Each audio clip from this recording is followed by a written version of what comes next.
ஆதியாகமம் முதலாம் அதிகாரம். ஆதியிலே தேவன் வானத்தையும் பூமியையும் சிருஷ்டித்தார். பூமியானது ஒழுங்கின்மையும் வெறுமையுமாயிருந்தது. ஆழத்தின் மேல் இருள் இருந்தது.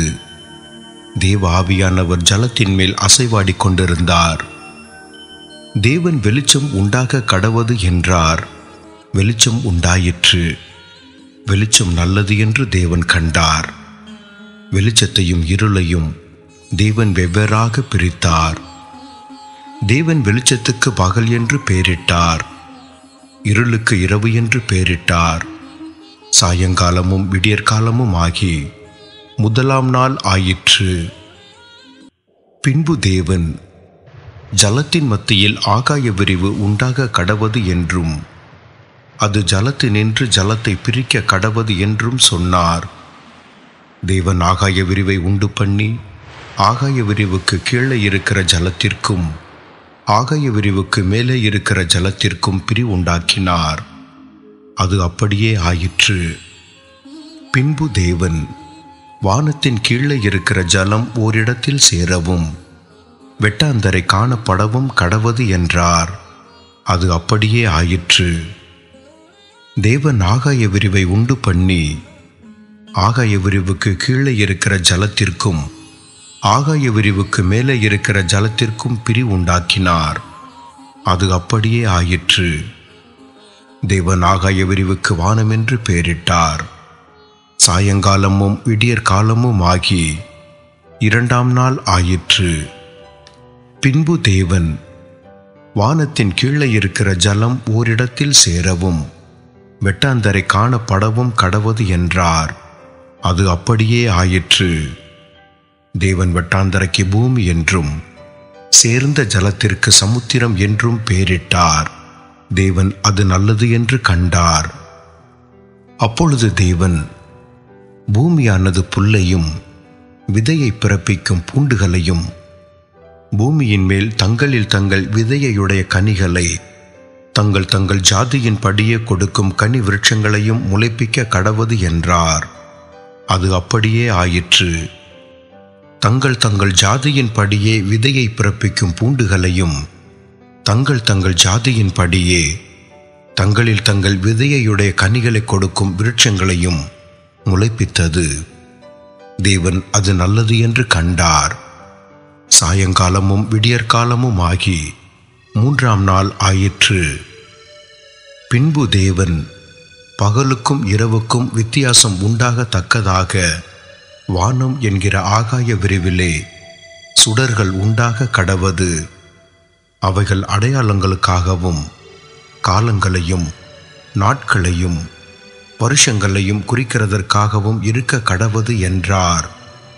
அவைகள் பூமியின் மேல் பிரகாசிக்கும்படிக்கு வானம் என்கிற ஆகாய விரிவிலே சுடர்களாய் இருக்க கடவது என்றார். அது அப்படியே ஆயிற்று. தேவன் பகலையால பெரிய சுடரும் இரவையால சிறிய சுடரும் ஆகிய இரண்டு மகத்தான சுடர்களையும் நட்சத்திரங்களையும் உண்டாக்கினார்.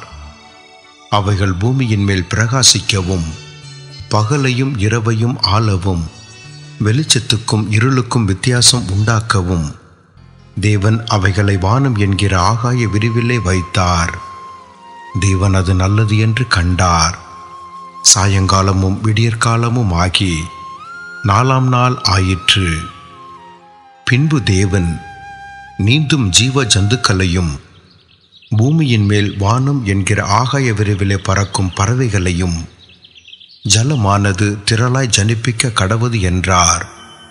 தேவன் மகா மச்சங்களையும் ஜலத்தில் தங்கள் தங்கள் ஜாதியின் படியே திரளாய் ஜனிப்பிக்கப்பட்ட சகலவித நீர்வாழும் ஜந்துக்களையும் சிறகுள்ள ஜாதி ஜாதியான சகலவித பட்சிகளையும் சிருஷ்டித்தார்.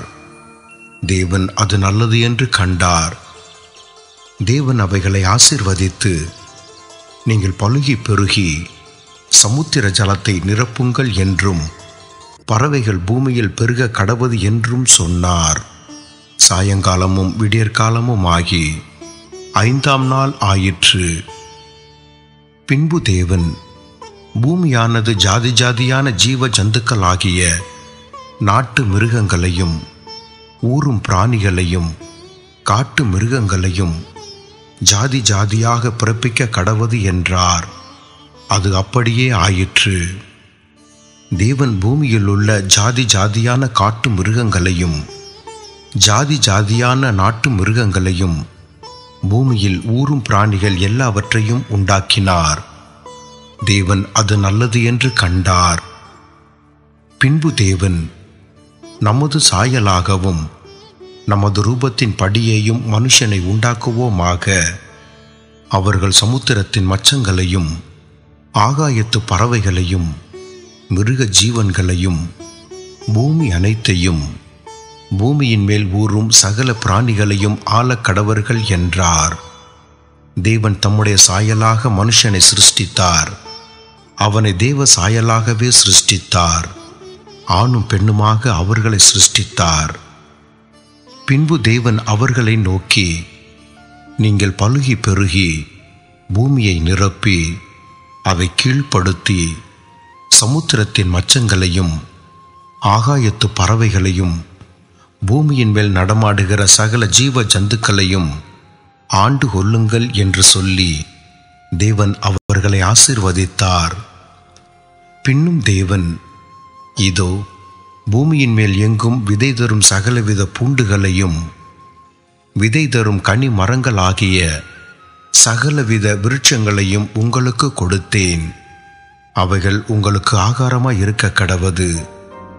பூமியில் உள்ள சகல மிருக ஜீவன்களுக்கும் ஆகாயத்தில் உள்ள சகல பறவைகளுக்கும் பூமியின் மேல் ஊறும் பிராணிகள் எல்லாவற்றிற்கும் பசுமையான சகல பூண்டுகளையும் ஆகாரமாக கொடுத்தேன் என்றார். அது அப்படியே ஆயிற்று. அப்பொழுது தேவன் தாம் உண்டாக்கின எல்லாவற்றையும் பார்த்தார். அது மிகவும் நன்றாயிருந்தது. சாயங்காலமும் விடியற்காலமும் ஆகி 6ஆம் நாள் ஆயிற்று.